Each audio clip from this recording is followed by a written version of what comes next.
Bienvenidos a nuestro programa Mirando al Sur, donde le damos seguimiento a los acontecimientos que le están dando forma a la geopolítica en Sudamérica y el Caribe. Los convenios entre los diferentes países que están permitiendo que se llegue a cabo ese gran proyecto de crear una nación donde los pueblos que están utilizando los mecanismos democráticos para crear una democracia plena, donde tengan control absoluto de sus recursos naturales, de sus vidas, de su práctica culturales. También utilizamos este mecanismo para darle seguimiento a los diferentes proyectos de cultura que están avanzando en este proceso. En el día de hoy nosotros vamos a hablar sobre una situación que tiene a muchas organizaciones y a muchas personas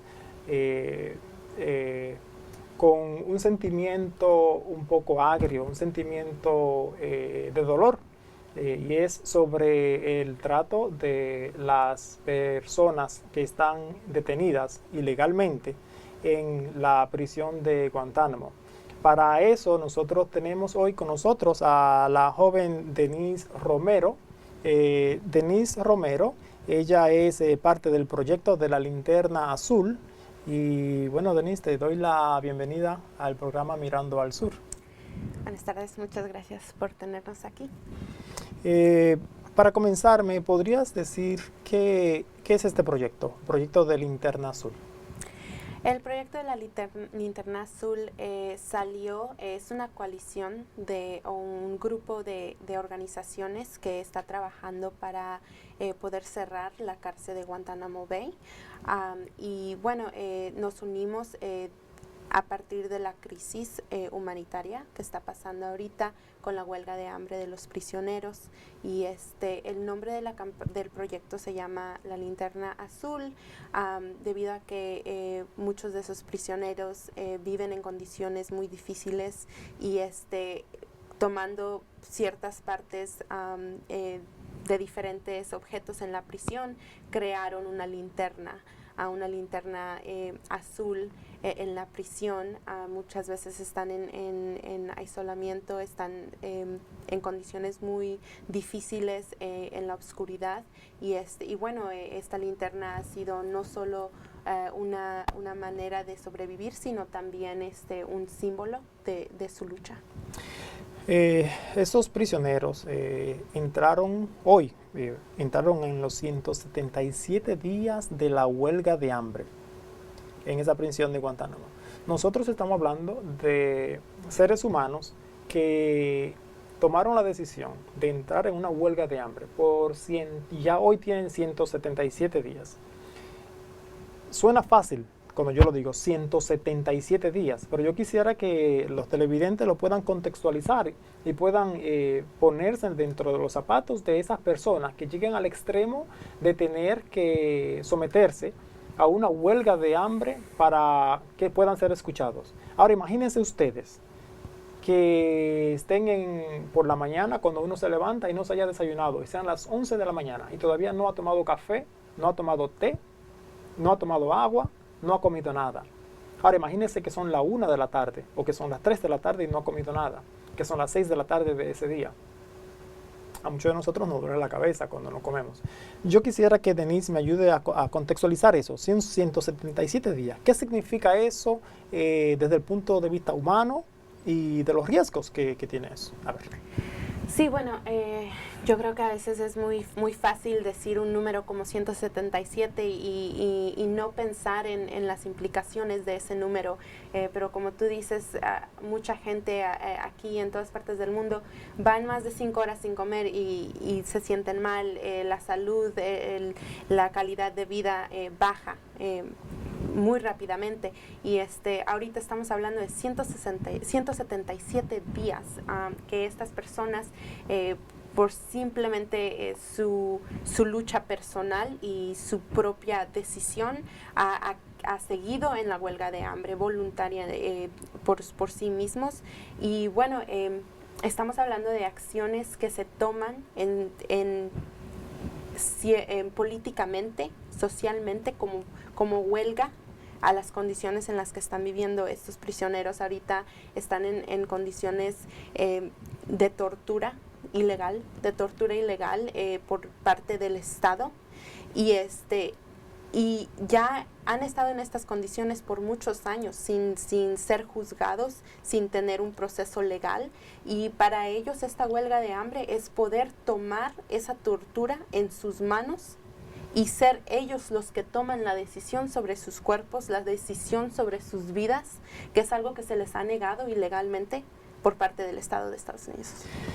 Eso es muy interesante lo que tú estás diciendo, de que ellos están utilizando los mismos mecanismos de tortura para ellos entonces tener un poco de control sobre su vida y utilizar eso mismo como una forma de poner presión quizás, o estarán ellos buscando el suicidio. Yo creo que ha llegado el punto en el que suicidio o la muerte es hasta más... es un sentimiento que ellos toman más en serio que las condiciones en las que están viviendo. Lo desean más. Lo desean más, porque tan siquiera en el suicidio tienen la dignidad humana de haber decidido por sí mismos su destino. En estas condiciones en las que ellos han vivido por tantos años, se les ha negado esa dignidad, se les ha negado ese control sobre sus vidas, y en la mayoría de los casos, esas personas ni siquiera han sido juzgadas, ni siquiera ha habido una decisión de que son culpables, no se sabe, ellos mismos no saben por qué están ahí, no se les ha dado esas opciones ni esa información, y para muchos de ellos ese tipo de vida es como vivir muertos. Entonces una decisión y una acción política como la huelga de hambre les ha dado esa dignidad. Es interesante que tú mencionas que sobre la decisión que ellos han tomado de estar en una huelga de hambre. ¿Tú me podrías hablar un poquito sobre la perspectiva histórica que tiene lo que estamos viviendo nosotros hoy en los Estados Unidos con esa política de exterior donde se utilizaba la Escuela de las Américas en Latinoamérica, donde se llevaban a cabo lo que nosotros estamos viendo que está sucediendo aquí? ¿Tú me puedes hablar un poquito sobre eso? Sí, bueno, lo que estamos viendo, las prácticas de tortura que estamos viendo en Guantánamo, que los varios tipos de tortura que se usan son muy inhumanos, pero los hemos visto históricamente en escuelas como la Escuela de las Américas. La Escuela de las Américas fue una institución del militar estadounidense que empezó en 1946 en Georgia, y esa institución se encargaba de entrenar a oficiales de gobiernos en Latinoamérica en tácticas de tortura y en tácticas militares para reprimir activistas y reprimir movimiento social debajo de la justificación de pelear el comunismo o de pelear el socialismo. Es irónico que nosotros estamos hablando sobre la democracia, ¿no? Y se utiliza un mecanismo de entrenamiento a militares para que los pueblos que libremente quieren decidir un camino económico, ya sea capitalismo o socialismo, se utiliza la tortura dentro de lo que es la democracia para que esas personas no decidan lo que quieren en sus vidas. Para que esa persona, eso es un poquito contradictorio, ¿no? Sí, y también tenemos que mantener en nuestra perspectiva que lo que Estados Unidos y los gobiernos de Latinoamérica, las dictaduras de Latinoamérica usan para justificar estas torturas es la ideología, el combatir la ideología comunista, pero lo que ellos ponen debajo de ese nombre de comunismo no es necesariamente el comunismo. Muchas millones de personas, miles y miles de personas que fueron perseguidas y torturadas por los militares que fueron entrenados en las escuelas de las Américas fueron culpables de algo más que ir a una protesta. Hay personas que ni siquiera se identificaban como comunistas, como socialistas, ni siquiera como izquierdistas, pero que simplemente por estar en oposición a la política de sus gobiernos y a la política de sus países, fueron perseguidos como socialistas o como comunistas o prácticamente como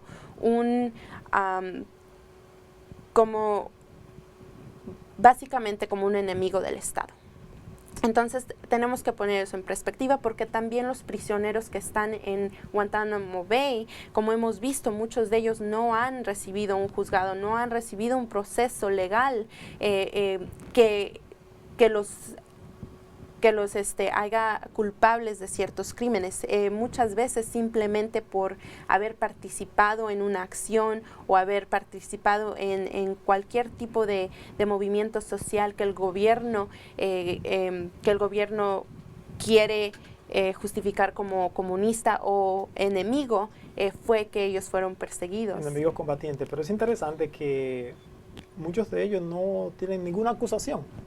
En realidad no hay una acusación, no lo están acusando de un delito. Sí, ahorita de todos los prisioneros, solamente 6 han sido juzgados.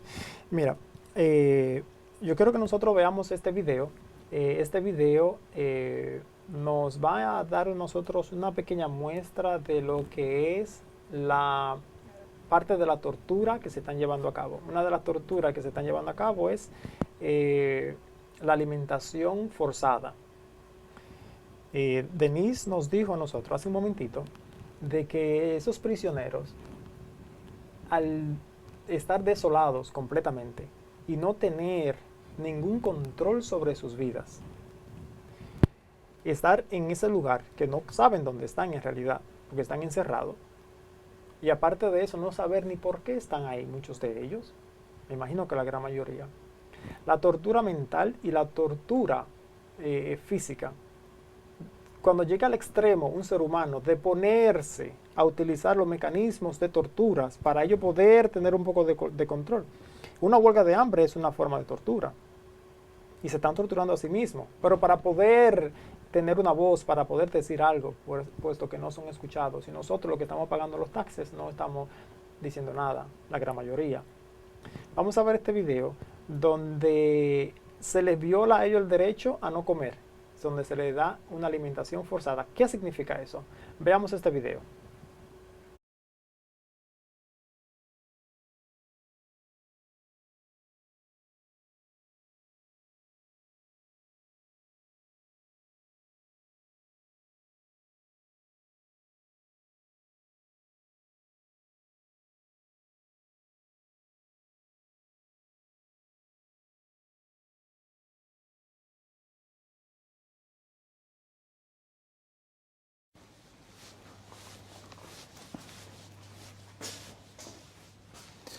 Peace.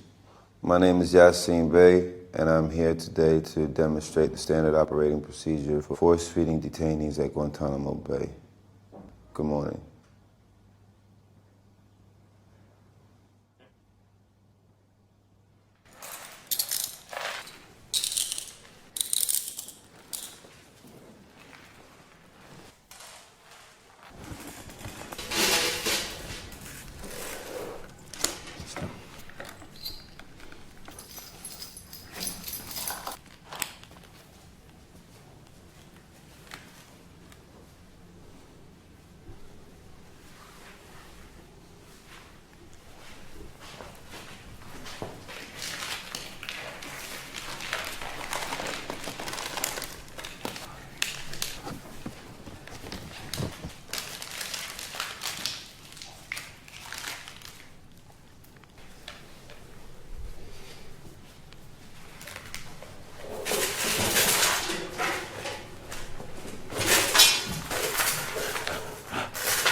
Please,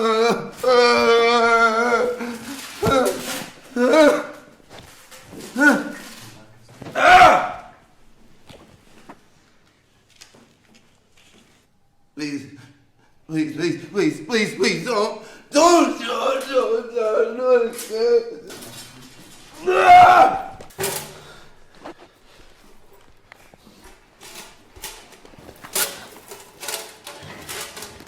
No, please, stop it, please, stop! That's just me, please stop, I can't do it anymore.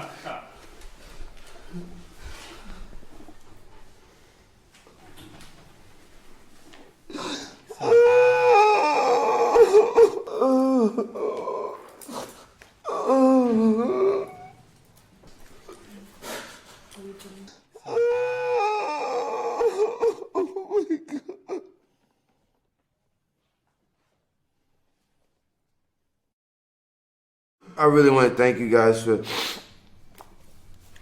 setting this up and even having the idea to do it. I really didn't know what to expect.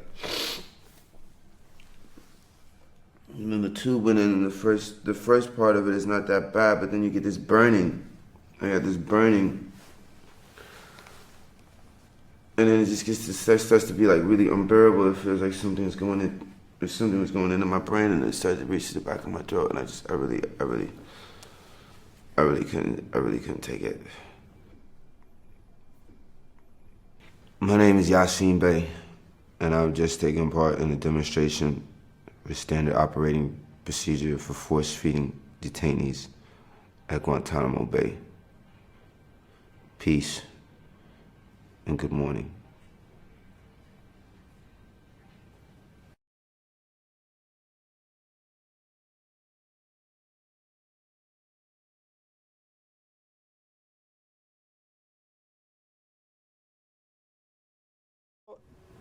Eso que nosotros vimos ahí es una muestra de una persona, Mos Def.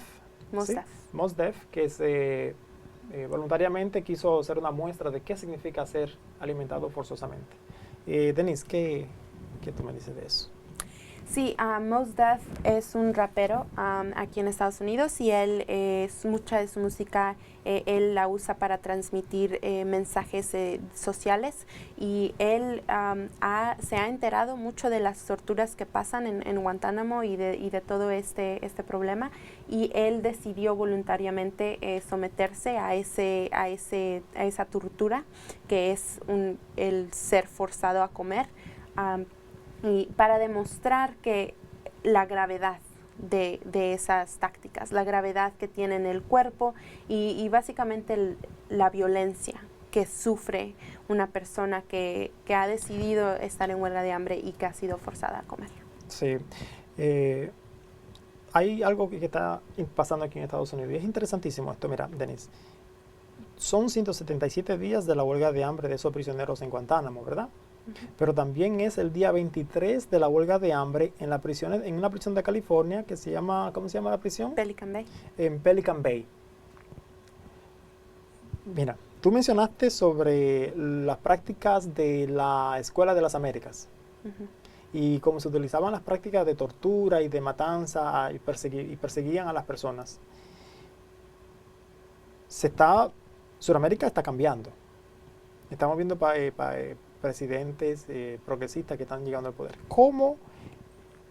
¿Qué podemos nosotros decir de lo que está sucediendo con esta de las huelgas de hambre aquí en los Estados Unidos, no solamente en Guantánamo, pero en la prisión de California? Sí, ahorita hay muchas acciones políticas ocurriendo en los Estados Unidos y la huelga de hambre en California. Ahorita hay hasta 30,000 personas que están prisioneros que están en huelga de hambre en California, y también lo están haciendo no solo para obtener su dignidad humana, sino para protestar las condiciones en las que están viviendo en estas prisiones.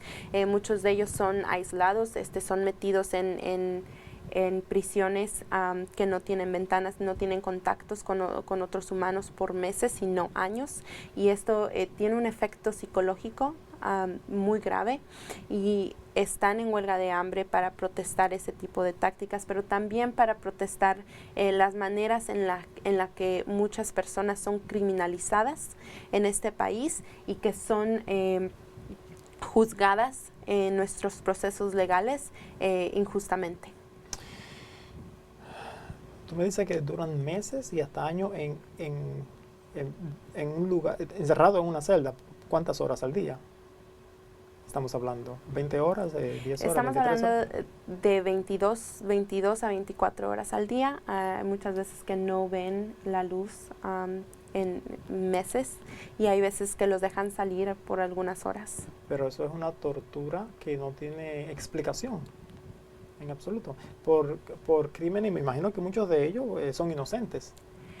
Muchos de ellos son inocentes, pero también tenemos que empezar a criticar nuestra idea de la inocencia, porque porque vivimos en un país donde personas como Trayvon Martin, como Ramarley Graham, que son perseguidas por la brutalidad policíaca y que tenemos que entender que nuestra idea de la inocencia es basada en los sistemas legales de esta nación y también internacionalmente, y muchas veces nuestros sistemas de legales y nuestros sistemas de juzgar a las personas es racista, es clasista, básicamente es enfocada en las clases bajas sociales.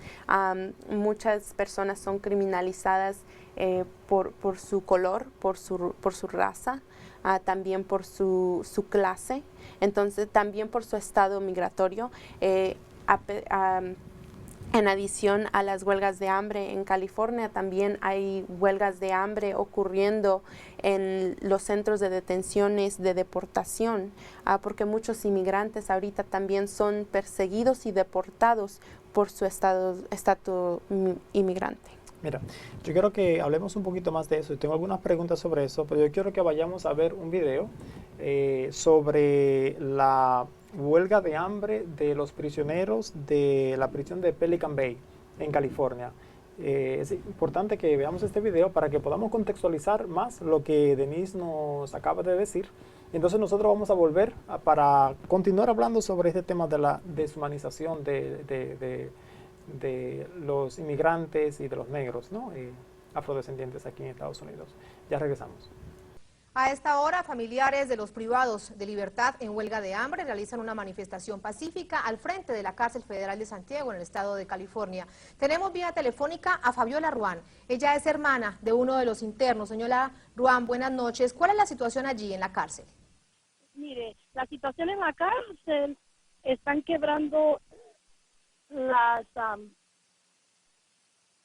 no les dan de comer como es, si el oficial decide que hoy no come ese prisionero, no les dan se hace mucho fríísimo allí con el aire acondicionado.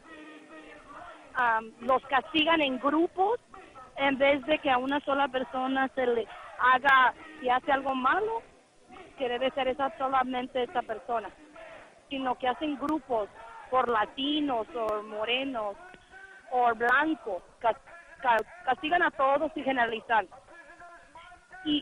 Ya basta, porque los tienen 23 horas encerrados en una celda de 6x8, sin luz, sin sol. Los tratan peor que un animal. Señora Ruán, ¿cuál es el estado de salud de su hermano? Mire, apenas nos vamos a dar cuenta este fin de semana porque no nos han dejado verlo. Entonces, esperemos en Dios que esté bien. Tiene 21 días que no come.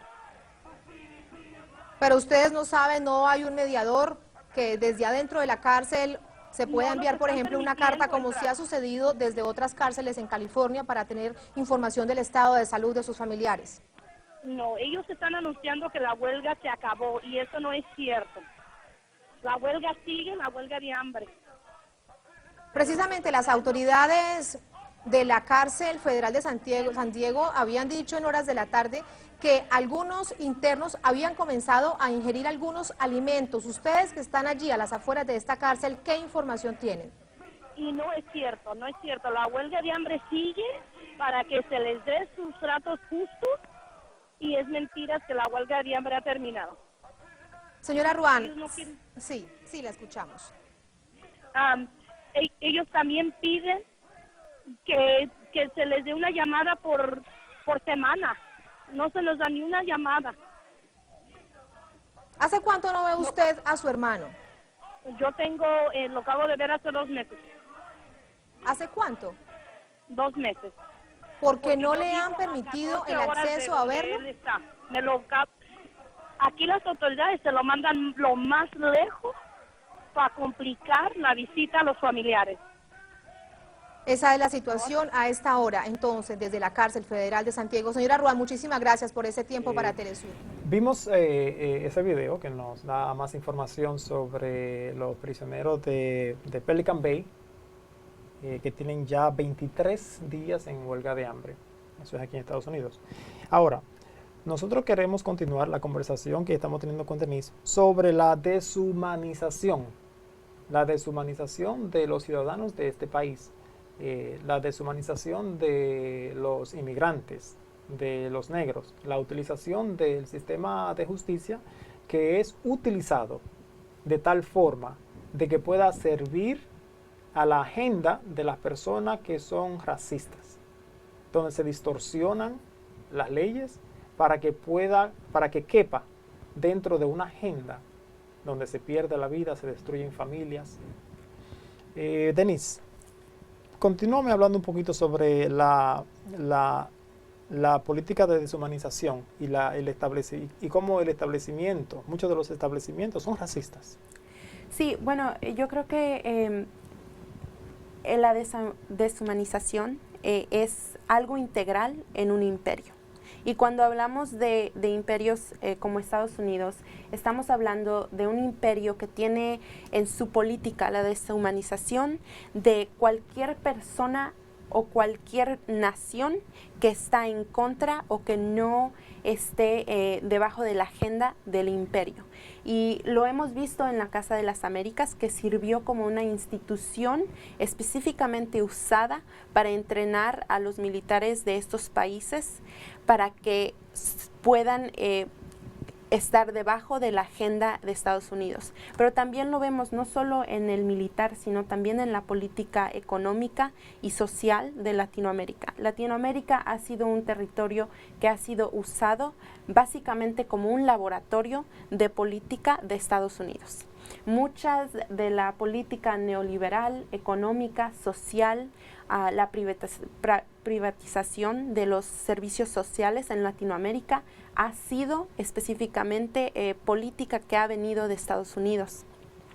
Y ahí fue donde vimos las dictaduras que usaron estas tácticas de represión, las dictaduras que empezaron a implementar esta política. Entonces, cuando vemos la deshumanización de estas naciones, vemos que en la ideal del imperio, la dominación, el dominar a estas naciones es parte de la agenda de básicamente enseñarles a ser más, de enseñarles a ser como es América, que esos países no tienen la independencia ni los recursos para ellos progresar sin nuestra ayuda o básicamente sin que nosotros los dominemos. Interesantísimo, tú mencionaste a Trayvon Martin y a Ramarley Graham, que fueron asesinados, y uno fue asesinado por la policía, otro fue asesinado por un ¿cómo se llama? Un watchdog en español. O un vigilante. Por un vigilante de la comunidad. Y nadie es culpable, ¿no? Fueron los dos asesinados, pero hay muchísimos más que han sido asesinados y que siguen siendo asesinados por estas prácticas. Mira, en los Estados Unidos, los ciudadanos de Estados Unidos y la política de Estados Unidos ha querido distanciarse sobre la práctica de tortura y de crímenes, ¿no? De asesinatos de parte de Augusto Pinochet en Chile. Augusto Pinochet fue una creación de los Estados Unidos cuando le dieron el golpe de Estado a Allende, a Salvador Allende. Nosotros vimos el papel que jugó Henry Kissinger en ese momento y cómo se orquestó ese golpe de Estado para implementar a Pinochet. Ese gobierno fue instalado con el dinero de los taxes de las personas aquí en Estados Unidos. También nosotros vemos que el dinero de los taxes de nosotros están pagando para mantener a los prisioneros en Guantánamo. Se dice que cada prisionero cuesta $2.7 millones. Sí, históricamente Estados Unidos ha sido criticado no solo por sus prácticas internacionalmente y también nacionalmente, sino también el uso del dinero de taxes para implementar estas tácticas. Y bueno, también se ha visto que en Latinoamérica Estados Unidos ha usado el dinero de taxes para poder dar recursos a estos gobiernos, para entrenar a estos gobiernos en tácticas militares, etcétera, etcétera. Y ha costado mucho dinero. También se ha visto en Guantánamo, tienes razón, $2.7 millones son gastados anualmente por prisionero. Entonces, cuando estamos hablando de cientos de prisioneros, tenemos que aumentar esos números, porque son 2.7 millones por prisionero anualmente. Entonces, cuando ponemos esto en el contexto histórico, vemos que el dinero de los taxes siempre se ha usado para poder servir la agenda de Estados Unidos. Como te decía, sí, históricamente, internacionalmente y también nacionalmente, Estados Unidos siempre ha usado el dinero de los impuestos que contribuye los ciudadanos aquí para poder dar recursos a gobiernos, a grupos guerrilleros, paramilitares en Latinoamérica, pero también para dar recursos a las compañías de prisiones privadas aquí en Estados Unidos. ¿Cuál es la estrategia de trabajo que tiene el proyecto de la Linterna Azul en esta lucha es una lucha bien amplia? Sí, bueno, respecto a la pregunta que me habías hecho anteriormente, que es cómo es que Estados Unidos se ha podido distanciar de las prácticas de tortura en ciertos países, es que Estados Unidos siempre ha tenido maneras en poder realizar estas tácticas de tortura por los entrenamientos de las escuelas de las Américas, también por sus intervenciones en los gobiernos y sus intervenciones en la economía de países en Latinoamérica.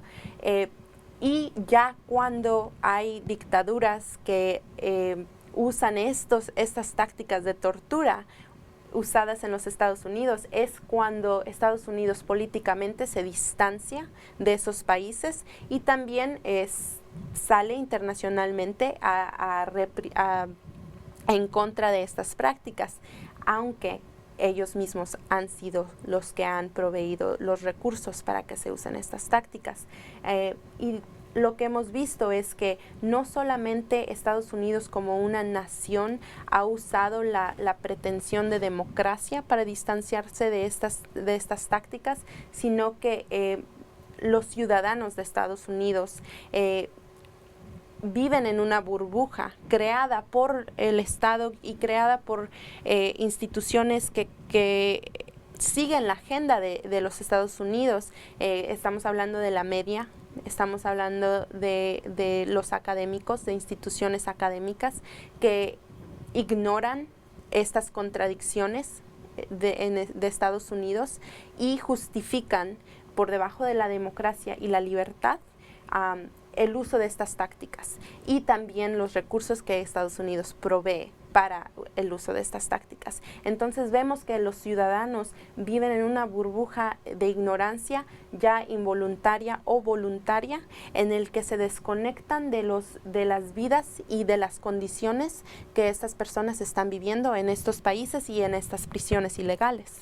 Entonces, el trabajo de nuestro proyecto y de esta coalición de organizaciones es el conectar las luchas en estos países y las luchas en prisiones como Guantánamo Bay con las luchas de ciudadanos aquí y las luchas de prisioneros aquí. Entonces, la conexión entre los prisioneros en California y los prisioneros en Guantánamo no solo es la huelga de hambre y el acto político de la huelga de hambre, sino también las condiciones que han permitido que esta gente termine en estas prisiones.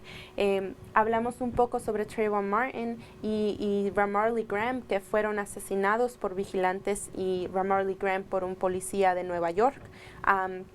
Pero las condiciones por las que ellos fueron matados es que aquí en Nueva York tenemos un departamento de policía racista que usa programas como Stop and Frisk, que es una ley que permite que los policías puedan parar y esculcar a cualquier persona que ellos creen o que ellos sospechan son criminales, y por la simple justificación de esa sospecha los deja ser racistas, porque hemos visto estadísticamente que los afroamericanos y también latinos, personas de color, son las que más terminan siendo sospechosos, terminan siendo parados y que terminan en el sistema judicial, en el sistema de prisiones, por estas persecuciones. Tú eres mexicana, eres inmigrante.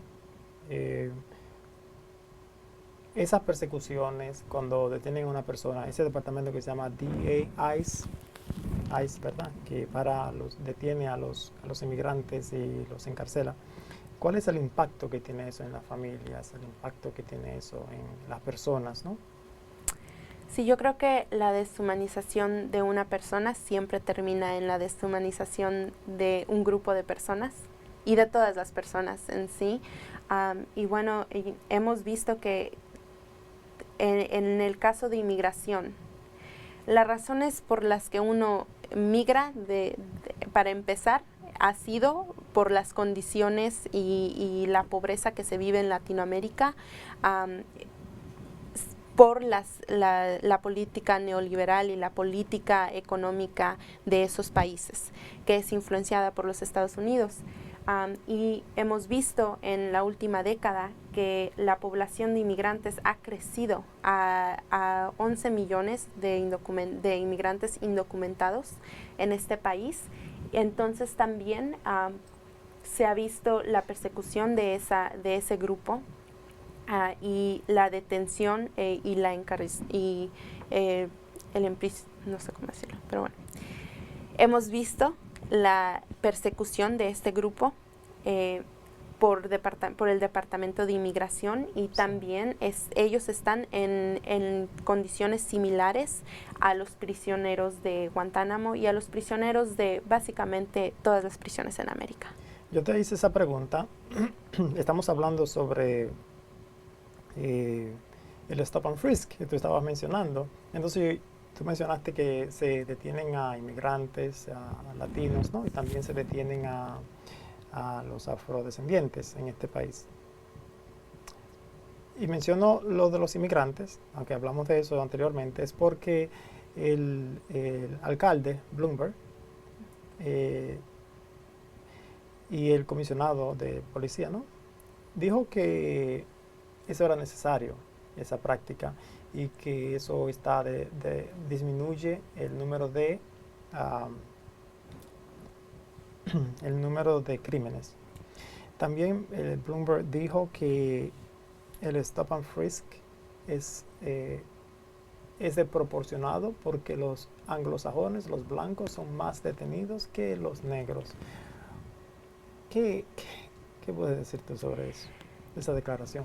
Que también es ejemplar de la contradicción de Estados Unidos en todos los aspectos. Vemos que las personas que están en los puestos de liderazgo y las personas que están en gobiernos, estos oficiales, están sirviendo la agenda del imperio racista y el imperio xenofóbico de Estados Unidos, en el que cualquier persona que no es anglosaxón, que no es blanca, rica, es enemigo al Estado, enemigo a la cultura, enemigo a la sociedad, ya sea aquí o internacionalmente.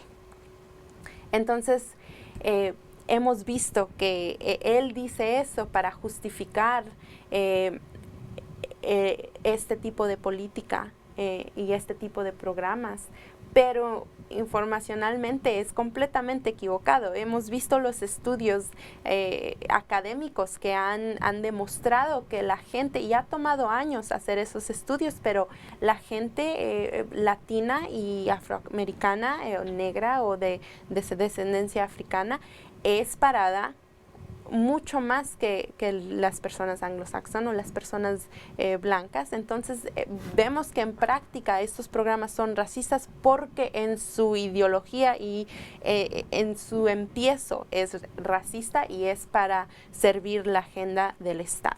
Y es buenísimo que tú mencionas eso, porque se está hablando de un racismo institucionalizado.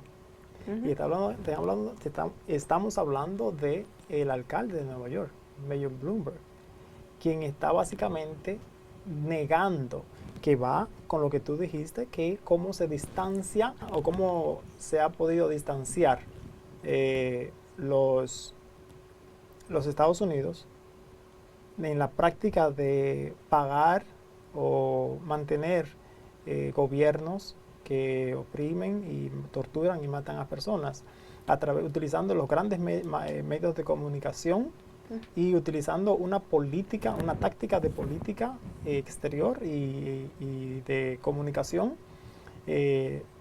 con una negación completa. Y son tan descarados que salen a la luz pública hablando como si no es cierto.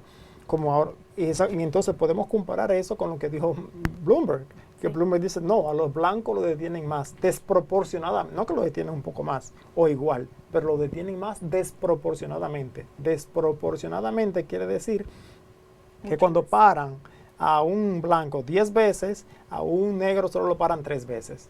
Y es al revés. Y es absurdo. Sí, y como te dije antes, lo que tiene este imperio nacional e internacionalmente es el dominar instituciones de comunicación, pero también instituciones legales, en donde él puede hacer ese tipo de comentarios porque sabe que la gente no tiene acceso o no tiene acceso a medios de comunicación que están en oposición a la agenda del Estado. También lo vemos internacionalmente con el dominio de instituciones como las Naciones Unidas, que también históricamente hemos visto sirven la agenda de Estados Unidos y mantienen a organizaciones o a la población de otros países en la oscuridad sobre las contradicciones de estos comentarios y del narrativo que vemos en los medios de comunicación. Una vez yo tuve un invitado. El invitado era el embajador alterno de Venezuela ante las Naciones Unidas. Se llama Julio Escalona. Un hombre que ha estado en la lucha por unos 60 años. Era parte de la guerrilla venezolana. Y él dijo algo muy interesante en el programa. Él dijo que el imperio tiene un ejército con uniformes, con cascos, con rifles, ¿no? Ametralladoras y armas, volando aviones y piloteando aviones. Pero que también hay otro ejército, que es un ejército de personas preparadas que están haciendo la función en los medios de comunicaciones. que están sentados en CNN, en Univisión, en Galavisión, en los canales latinos, ¿no? Como podemos mencionar a Jorge Ramos, por ejemplo, que es un guerrero fuerte para defender el imperio. Una persona que cambia la información, que le da una vueltita a las palabras para insinuar cosas. Si Mayor Bloomberg no tiene un medio de comunicación y un periodista que le haga la pregunta o que cuestione lo que él está diciendo, ¿no? Cómo se basa en eso. Entonces, como tú dices, los medios de comunicación son cómplices directos y le están dando apoyo a ese racismo y a esa política de deshumanización. Bueno, estamos llegando al final del programa, que hemos hablado de muchas cosas, pero todas esas cosas están dentro de lo que es el proyecto de la linterna azul. Puedes sumarizar, no sé en español si se dice sumarizar. Si puedes resumir, muchas gracias, si puedes resumir lo que hemos hablado sobre los 177 días de la huelga de hambre, de los 23 días de la huelga de hambre de los prisioneros de Pelican Bay. Okay. ¿Se puede darnos un resumen sobre estos temas? Sí, bueno, lo que estamos intentando en este proyecto de la linterna azul es dar un poco dar un contexto histórico a las prácticas de deshumanización que se llevan a cabo aquí en Estados Unidos, en Guantánamo y también en Latinoamérica, históricamente y también en el presente. Y lo que hemos visto es que históricamente Estados Unidos ha usado instituciones militares, instituciones de medios de comunicación, instituciones de academia para avanzar una agenda de imperialista y una agenda que por ser imperialista es naturalmente racista y xenofóbica internacionalmente y nacionalmente. Y lo vemos en ejemplos como las dictaduras de Pinochet, como las dictaduras de Chile, de Argentina, de Nicaragua, de El Salvador, en los que Estados Unidos provee los recursos para entrenar a estos gobiernos en tácticas de tortura, que también se usan en nuestras propias prisiones aquí en Estados Unidos y también en prisiones ilegales internacionales como Guantánamo Bay.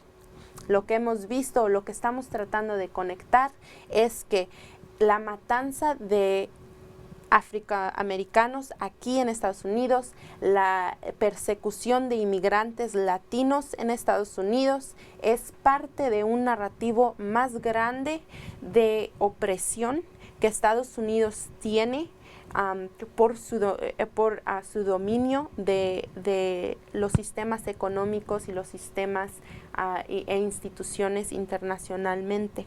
Estamos tratando de hacer esas conexiones porque lo que está pasando aquí en Estados Unidos es parte de ese gran narrativo de opresión que mucha gente vive, y creemos que estas huelgas de hambre son actos políticos que no deberían ser ignorados por nosotros los ciudadanos en Estados Unidos y internacionalmente, porque estos actos no solo son un peligro a la salud de esos prisioneros, pero también son un peligro a nuestro propio bienestar.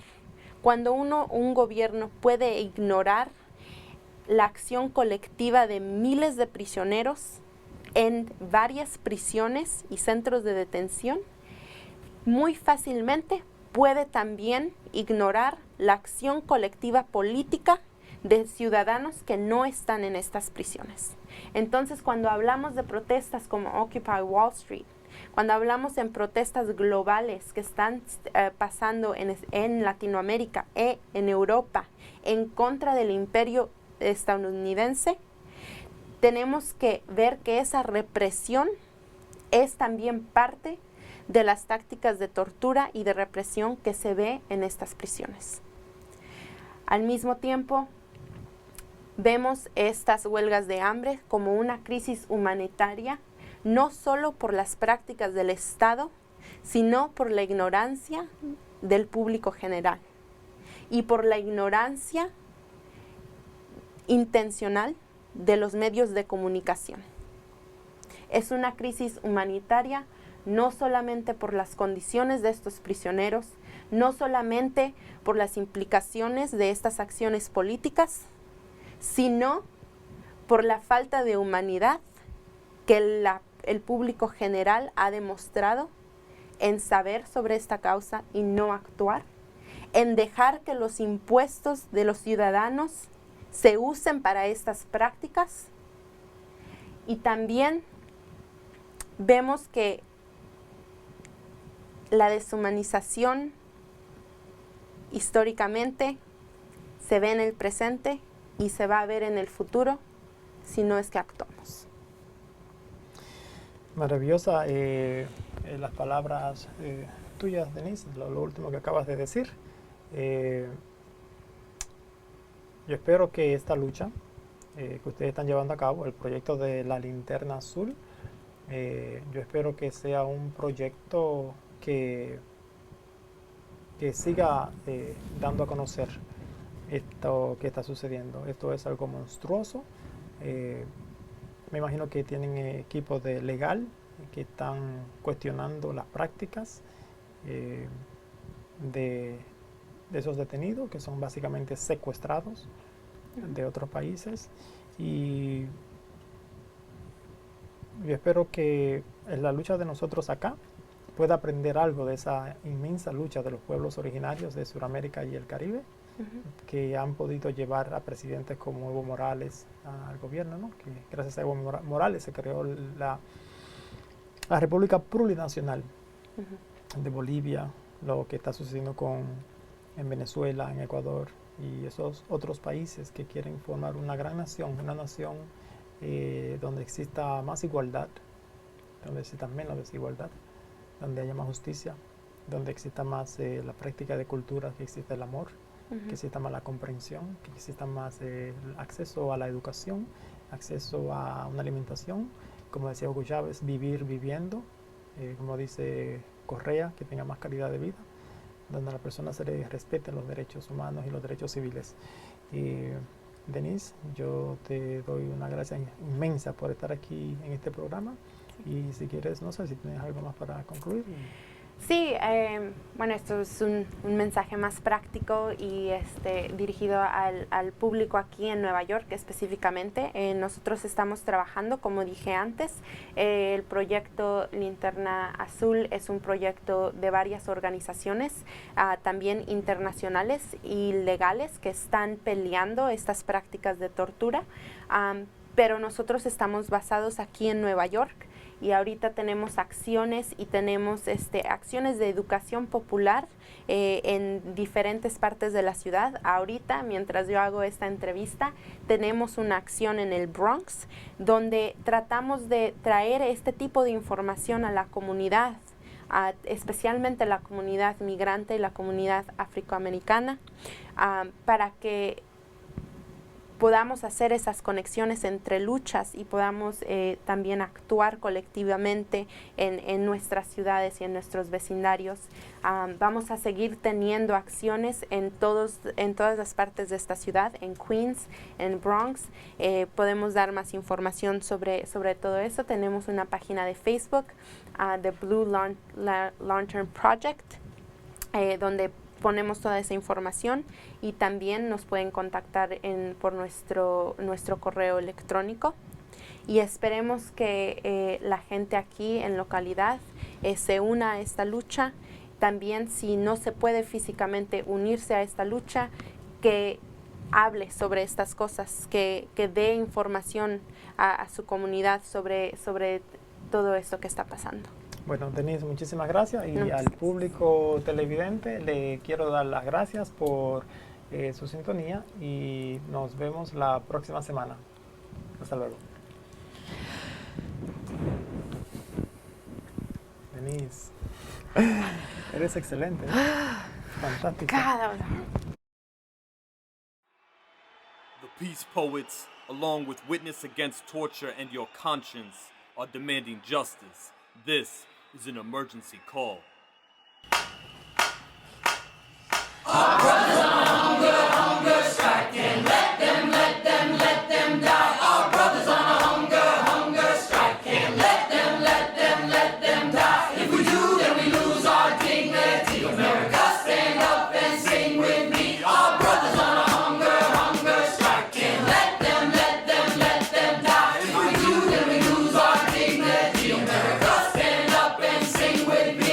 Go tell the president, no being hesitant. Close Guantanamo, now set a precedent for no more torture and indefinite detention. Can't run away, the whole world pay attention when men who were never even charged with the crime, taking all of us to task with their lives on the line. Whoever got the power gotta stop being cowards. Can't wait another day, can't wait another hour. All brothers on a hunger strike. Can't let them die. All brothers on a hunger strike. Can't let them die. If we do, then we lose our dignity. America, stand up and sing with me. All brothers on a hunger strike. Can't let them die. If we do, then we lose our dignity. America, stand up and sing with me. Strike against war, against drones and indifference. Strike against oppression in the streets and the prisons. Strike against hate, strike against torture. If you in the military, strike against your orders. Strike for freedom and strike for humanity. Strike up a light in the night of insanity. When innocent men are dying in a cell, we gotta stand up tonight, rebel. Tell the powers that be, we are not gonna sleep till the day when the innocent all are free.